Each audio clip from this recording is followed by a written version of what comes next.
Kia ora koutou, ko Will Dobson toko ingoa. My name's Will Dobson.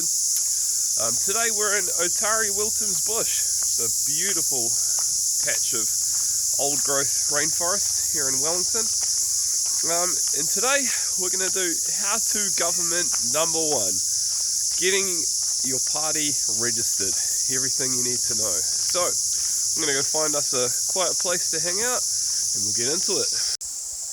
Alright, we found ourselves a nice little quiet spot down by the river. I think this is as quiet as we're going to get today with all the cicadas out in force, but yeah, it's all good.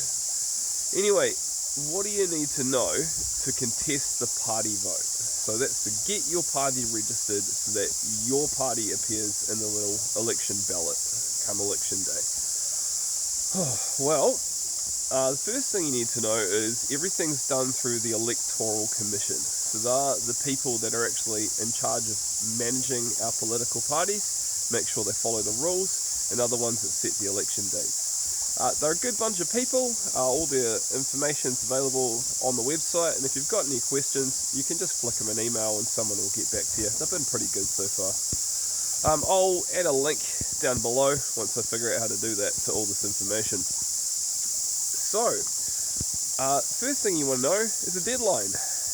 You have to have your party registered by something called Writ Day, which is about a month before the election. So this year that'll be towards the start of October.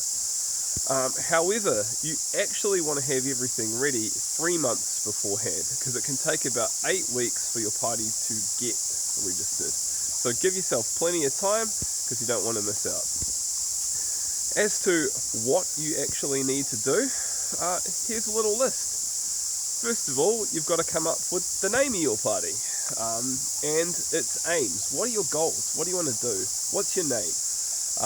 That's your real first port of call. That's probably why you're here. Second thing you need to have is some rules for your party. So these are rules that everyone agrees to when they're signing up, and the rules around your memberships, the people that you actually have in your party, as well as rules around selection. So that's for people that actually want to stand in your party, stand for Parliament, so that if you were voted in, they're the people that would end up as MPs in the House. You also need roles for your party, so it's just like any kind of club. You need to have a party secretary, and they're going to be the one that deals with most of the admin side of things. And it can be helpful also to have a treasurer, someone that deals with the money, and a membership secretary as well is something they recommend. So that's someone who just deals with memberships when they get renewed and all that kind of stuff. To be counted as a party, you need to have 500 paying members. That's people that have actually given you money to be part of your party. So get out there, get going, because you got to get 500 people to pay you at least $1 to get in your party. You also need an auditor. That's a chartered accountant, registered chartered accountant, who is there to look at your books and make sure that you are disclosing any donations you have and generally following the law when it comes to the money side of things.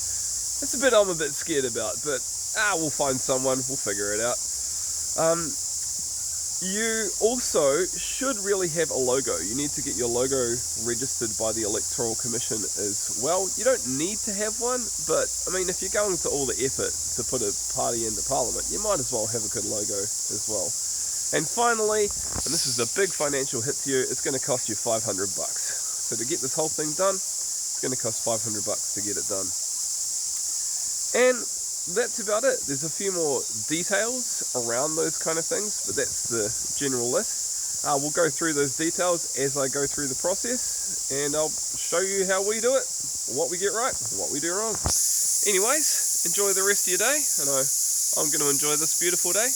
Have a good one.